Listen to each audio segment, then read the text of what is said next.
Se o diamante é uma pedra dura, o que eu posso usar para lapidar um diamante? Seja bem-vindo a mais um vídeo do canal Pedras e Achados, e nesse vídeo nós vamos responder algumas perguntas que os inscritos deixaram pra gente lá na aba comunidade do YouTube. E se você é novo por aqui, aproveita para deixar também sua inscrição e deixa também o seu like para o YouTube te recomendar mais vídeos sobre o mundo das pedras. A gente fez uma enquete lá na comunidade do YouTube para as pessoas fazerem perguntas para a gente responder num vídeo. Então nesse vídeo nós vamos responder algumas perguntas sobre as pedras que as pessoas deixaram lá. Maternidade e Marketing Digital perguntou assim: boa tarde, parabéns pelo canal. Gostaria de perguntar sobre a esmeralda. Estou em uma mina já com 12 metros e agora estamos achando rochas com vários pontos verdes intensos. Será que estamos próximos de achar esmeralda? Então, assim, minas de esmeralda geralmente são bastante profundas. Eu não sou um conhecedor do assunto aprofundado sobre esmeraldas, mas as minas de esmeralda geralmente são muito profundas. Chegam a passar de 60, 80 metros até mais de 100 metros de profundidade. Você provavelmente vai precisar de um engenheiro de minas, vai precisar de uma pessoa da área especializada tanto para tomar conta da parte estrutural da mina, da segurança, quanto da questão de analisar. Você pode analisar essas rochas que você está achando com os pontos verdes para saber se já são esmeraldas. Eu acho que é o que vale mais a pena fazer, porque já que esmeraldas são pedras bastante caras, vale a pena você analisar essas que você já está encontrando para saber se são esmeraldas. Eu espero ter ajudado, não é uma área que eu sou assim muito conhecedor dessa parte de minas, mas eu espero ter ajudado de alguma forma.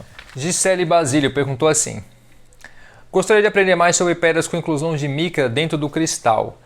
Então, eu fiz uma pesquisa rápida sobre isso e não encontrei nada relacionado à mica dentro do cristal. Talvez esse tipo de inclusão que você esteja encontrando seja outro tipo de inclusão, não encontrei nada relacionado a isso. Eu vi que pode dar associado à mica junto com o cristal, mas não dentro. Eu não vi nada relacionado a dentro do cristal. O Antônio, enfim, o Tonho perguntou assim: como faço para fazer um anel fundido de ferro e prata? Eu também fiz uma pesquisa, Antônio, não é assim minha área essa parte de fundição, mas eu fiz uma pesquisa para você e essa questão eu não vi, até então não achei que ferro deliga com prata. Porque, gente, o que é liga de metal? O ferro é um metal. O alumínio é um metal. A liga é quando você combina dois metais, por exemplo, o bronze. O bronze é a mistura do estânio com cobre. Então, o bronze é uma liga metálica. Você não encontra bronze na natureza. Você também não encontra latão na natureza. Também é uma liga metálica. Nesse caso, até onde eu pesquisei, não encontrei nada falando que a prata deliga junto com o ferro. Eu não sei se é isso que você está procurando, mas tem alguns canais que falam especificamente disso, de fundição, de fazer os anéis. Dá uma procurada lá, ver se você encontra o que você está procurando. O Lucas Pedras Preciosas perguntou: qual pedra mais rara você já teve?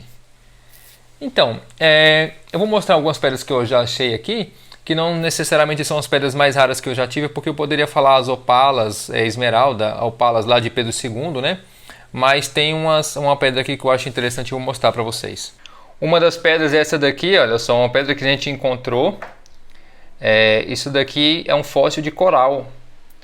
A gente encontrou aqui num local, e sendo que a gente está numa cidade aqui da Bahia que está a mais ou menos 170 quilômetros da costa, né? Isso é coral do fundo do mar, é uma pedra bem pesada, é um coral fossilizado. Eu não encontrei em outro lugar, eu encontrei mais umas 2 ou 3 só amostras de fóssil de coral. A outra pedra que a gente tem é essa daqui, ó, que é uma pedra com aparência bem estranha, ela tem um furo no meio. Isso aqui é o fulgurito, é as pedras de raio verdadeira, que quando um raio cai, ele derrete a sílica e forma essas pedras aqui. Olha, essa aqui é até bem grandinha. Então esse tipo de material aqui é difícil de encontrar, ainda mais nesse tamanho aqui. O Fernandão perguntou: dá para furar ágatas com micro-retíficas e brocas diamantadas? Então, muitas pessoas perguntam sobre furar pedras. Até dá para furar pedras sim, né? Algumas pessoas já me disseram que conseguiram furar. O que acontece é que quando você está furando, principalmente a micro-retífica, que tem uma altíssima rotação, a pedra aquece muito e pode estourar. É isso que acontece. Existem máquinas específicas para fazer furo em pedras e não faz com que a pedra estoure. O Abner perguntou: quais pedras preciosas podem ser encontradas em Minas Gerais? Todas as pedras. Minas Gerais é o estado do Brasil que eu acho que tem a maior variedade de pedras e minerais que a gente se tem notícia. A Bahia também tem bastante, tem alguns outros estados que tem bastante, mas assim, Minas Gerais tem tudo que você imaginar. Até opala nobre existe lá. Pouca gente sabe disso, mas até opala nobre existe também lá em Minas Gerais. Não é explorado, a gente já fez até um vídeo sobre isso, eu vou deixar o o link aqui na descrição para você dar uma olhada, falando sobre as opalas nobres que não foram exploradas ainda lá de Minas Gerais. Se você morar lá perto, fica lá em Conselheiro Lafayette, em Minas Gerais. O Henrique perguntou, como saber se uma pedra é um meteorito? Achei uma e acho que é. Então, Henrique, assim, a gente já fez dois vídeos sobre meteoritos, sobre identificação de meteoritos. Eu recomendo que você dê uma olhada lá. Mas já de cara eu digo o seguinte, a pedra tem que ser atraída por ímã, é um ponto positivo, não quer dizer que seja meteorito, porque tem outras pedras que são atraídas por ímã. Tem aquela questão do teu aspecto metálico, que tem uns detalhezinhos mais que você tem que olhar na camada da pedra para saber se é um meteorito ou não. Se é uma pedra muito diferente do que as pedras que você encontra na redondeza, na região, para não confundir com minério de ferro ou algumas outras pedras também que podem atrair ímã e não é um meteorito. Então dá uma conferida lá nesse vídeo, faz os testes que tem lá e aí comenta também no vídeo para ver se a gente conseguiu te ajudar. O Geraldo perguntou, Jair, onde você compra o seu kit de lixas para desbaste e polimento? Valeu. Então, eu compro tudo no Mercado Livre. Eu vou deixar alguns links também aqui na descrição. Tudo que vocês me perguntarem, eu vou deixar links aí na descrição. É no Mercado Livre o melhor lugar para comprar. Tem tudo lá. O Jason também perguntou.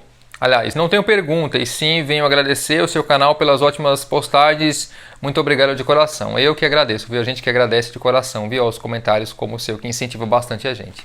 Letícia Ferrari perguntou. Quais substitutos podemos usar para cola instantânea na hora de invernizar os anéis e pingentes? Nesses vídeos que a gente faz, né, fazer anéis e pingentes com cobre e outros metais. Moro no Rio de Janeiro, como saber se a área onde eu moro tem pedras preciosas, tem pedras bonitas?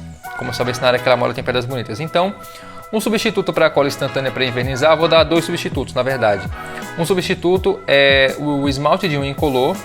Ele funciona, não é assim a melhor coisa, que eu já testei várias coisas, ele funciona sim, é legalzinho, mas ele não é um acabamento tão bom. Uma outra coisa também que dá um acabamento legal é a resina epóxi. Você vai pesquisar na internet sobre resina epóxi, ver uns vídeos na internet como é que mexe com a resina epóxi, ela vem duas porções para você misturar e fazer uma misturinha lá, resina epóxi cristal. Ela demora para curar, que é secar completamente, mas ela, se você usar direitinho, dá um resultado muito bom também, principalmente se você quiser fazer muito. A Magia e Cia perguntou, quais pedras preciosas é possível encontrar em nosso território? Ou quais podem ser encontradas por região e estados? Ela também perguntou o seguinte, quais pedras possíveis de fazer joias são mais abundantes em Minas Gerais? Então, Magia e Cia, Minas Gerais tem todo tipo de pedra para fazer joia. Não é toda região, não é todo o estado de Minas. Minas é um estado muito grande. Existem alguns mapas geológicos do Brasil dizendo de que tipo de mineral é encontrado em cada lugar. Na verdade, esses mapas dizem onde tem as principais minas de ouro, de diamante, de opala, no caso no Piauí, por exemplo. Então, ele não está dizendo exatamente aonde tem os minerais, mas onde foram encontradas maiores jazidas.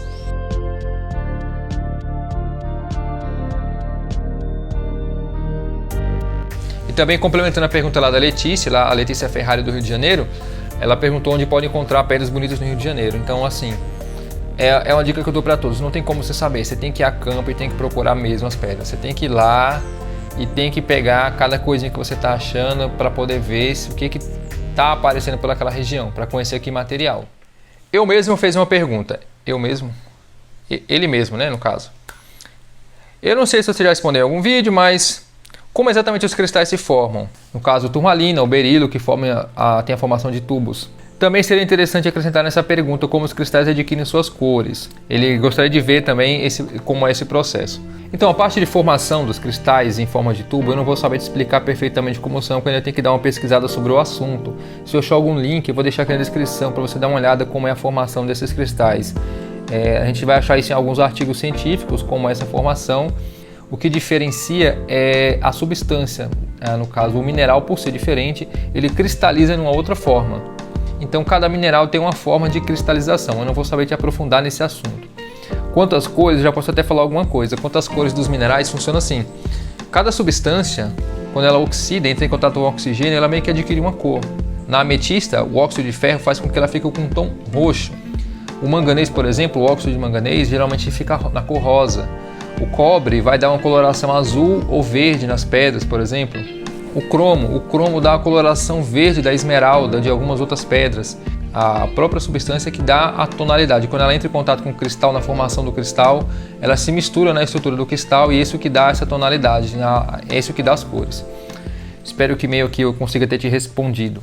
Eduardo Miranda perguntou, Ótima iniciativa, estou tentando fazer as gemas manualmente, mas o óxido de cério não encontro de jeito nenhum. Alguma alternativa? Achei as lixas d'água 2000 e foi minha primeira, nem acredito.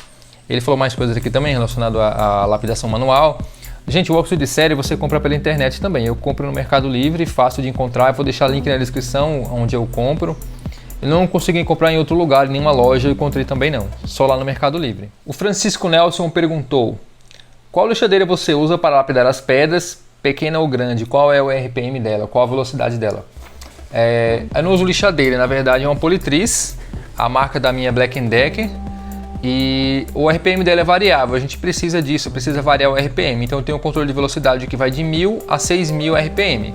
Isso é o que vem de fábrica, mas a marca da Politriz não importa, né? A Maria de Lourdes perguntou assim: gostaria de saber como furar as pedras.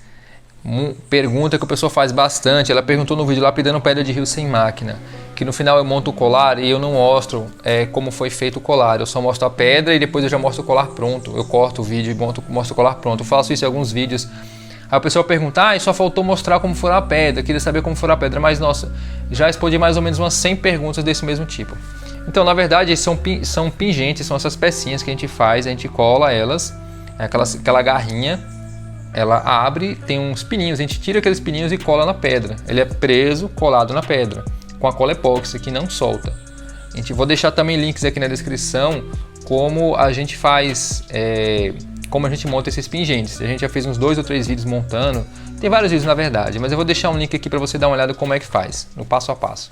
Fernando Zumac perguntou assim: se passar um diamante e uma lixa diamantada, ele vai arranhar? Sim, o diamante vai arranhar, porque justamente só outro diamante é capaz de arranhar o diamante. Quando a gente fala em dureza dos minerais, a gente não está falando de dureza contra impacto, contra porrada. A dureza é contra riscos.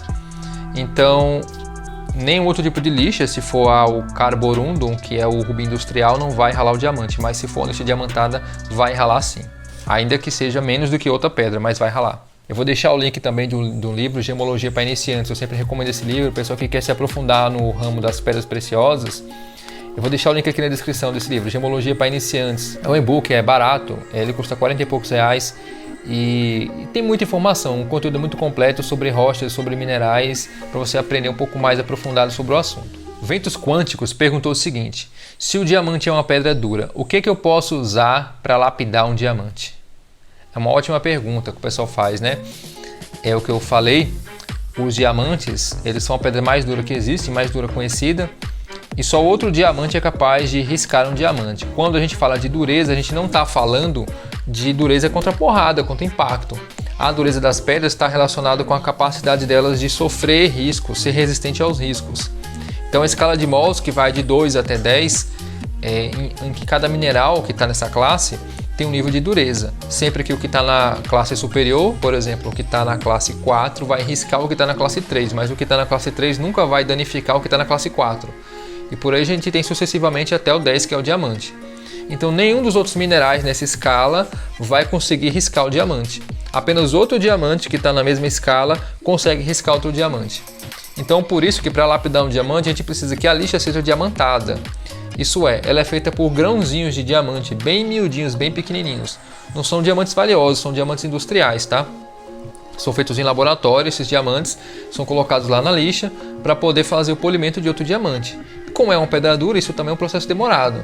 Inclusive as lixas diamantadas são as lixas que a gente usa para polir praticamente todas as pedras e são muito eficientes por conta disso. Gente, eu espero de verdade ter esclarecido as principais dúvidas de vocês. Eu vou fazer mais isso em breve para ter esse contato, para ver se eu consigo responder as dúvidas que o pessoal sempre tem sobre vários assuntos. E se eu não souber, eu vou tentar pesquisar, vou atrás de alguém, vou atrás de um especialista para poder trazer essa resposta para a gente, porque também eu não sei tudo e eu aprendo também junto com vocês. Então muito obrigado a vocês que acompanham o nosso trabalho. Não esquece de deixar o seu like, de deixar a sua inscrição caso você não seja inscrito. Eu vejo vocês no próximo vídeo, mas por enquanto é só. Valeu e até mais!